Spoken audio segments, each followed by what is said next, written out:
Pak Pantono. Sekarang karya-karya Pak Pantono itu seperti apa yang digeluti dan sekarang banyak dikoleksi kemana itu karya-karyanya Pak Pantono? Pameran yang selama ini saya lakukan. Jadi pertama kali waktu itu saya teringat sekali ketika di FKY ya, pertama Festival kali, Kesenian Jogja. ya, ketika itu lukisan saya agak meleot gitu, jadi diletakkan di pojokan gitu. Judulnya patung penyangga. Patung penyangga yang melihat gitu ya. Jadi patung penyangga tadi ada pohon, ada patung gitu. Jadi dia begitu dihimpit oleh pohon tadi sangat berat. Artinya saya membuat simbol karena saya dunia timur, bukan dunia vulgar di barat yang vulgar. Karena dunia kita dunia simbol. Dunia simbol ya. Simbol. Jadi saya ingin mengisyaratkan bahwa karya itu sangat wacananya menurut saya bagus ya. Artinya ketika itu saya sadar betul bahwa saya harus mencintai alam. Tahun 90-an, sekitar 90-an, itu saya kaget. Itu dibeli oleh seorang profesor doktor dari Hong Kong gitu, Profesor Doktor Jack J. Richard. Itu dia sangat kagum sekali dan dia ingin membeli lukisan saya yang beberapa juga mau dibeli. Ketika saya menolak ketika itu hari Minggu dan dia tidak punya uang tunai, dia punyanya uang cek gitu. Saya masih takut juga karena waktu itu juga beredar isu cek kosong gitu ya. Padahal dia orang baik betul. Akhirnya saya agak juga menyesal waktu itu. Menurut saya awal sekali saat saya kaget dan saya terus melukis. Akhirnya melukis terus. Dan banyak sekali ketika terus pameran saya di Solo dikoleksi oleh Bapak Alwi Shihab, seorang mantan ketua PKB. Bukan, dia seorang pengusaha batik terbesar di Solo. Dia langsung membeli 12 lukisan saya ketika itu. Dan saya belum punya istri waktu itu, masih bujang begitu. Akhirnya saya telah laku itu terakhir nikah. Berarti nikah pakai uang lukisan ya? Iya, waktu itu ya. Terus yang lainnya Pak? Jadi terus ada juga yang lain-lain. Setelah itu saya pameran banyak dikoleksi oleh Sucipto, anggota MPR RI itu ya, Sucipto. Oh, Sucipto Pak Cip, PDIP ya? PDIP ya. Itu ada sekitar mungkin 10 lebih itu dikoleksi oleh beliau. Itu lewat Pak Johan Kurnia itu waktu itu. Tema-temanya ada gajah trans. Jadi di situ ada gajah-gajah yang sedang berlarian karena olah manusia yang begitu serakah terhadap alam. Dan sekarang itu pun saya karya-karya yang berkisar tentang tema-tema flora fauna itu sangat tidak ada batas karya itu kadaluarsa karena isu-isu lingkungan sekarang semakin terus terjadi ya, dan itu sudah saya buat tahun sekitar 80-an sampai sekarang.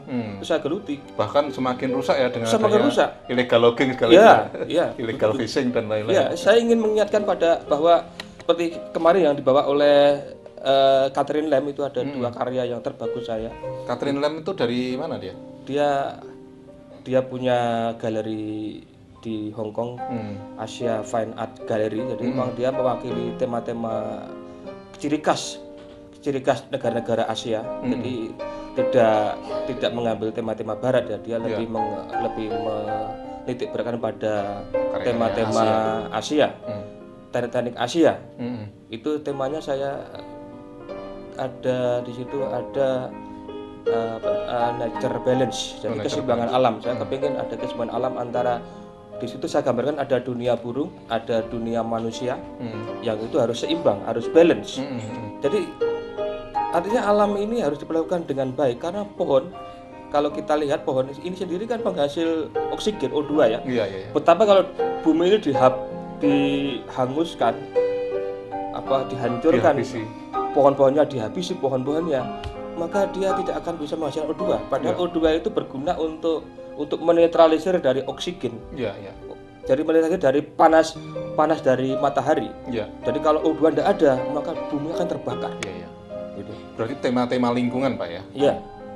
Bayangkan Pak, saya kemarin baca itu ada metan hidrit itu di kutub utara dan selatan. Itu kalau menguap itu luar biasa dahsyatnya, bisa kiamat. Artinya gini, metan hidrat tadi itu panas ya 45 kali gas emisi efek rumah kaca. Bayangkan tuh, 45 kali Pak. Itu kalau menguap ke udara, ozon sudah rusak karena CO2 terlalu banyak, pohon-pohon sudah dihabisi, dibabat habis oleh manusia untuk kepentingan sesaat, tidak mementingkan anak cucu. Saya tapi mengingatkan pada bangsa ini, pada keluarga saya, masyarakat ini, bangsa ini, marilah kita melakukan alam, bolehlah kita menggunakan alam sebaiknya, tapi harus dibarengi dengan apa? Dengan memperhatikan bagaimana anak cucu nanti. Harus ada penanaman kembali, ada penghijauan kembali.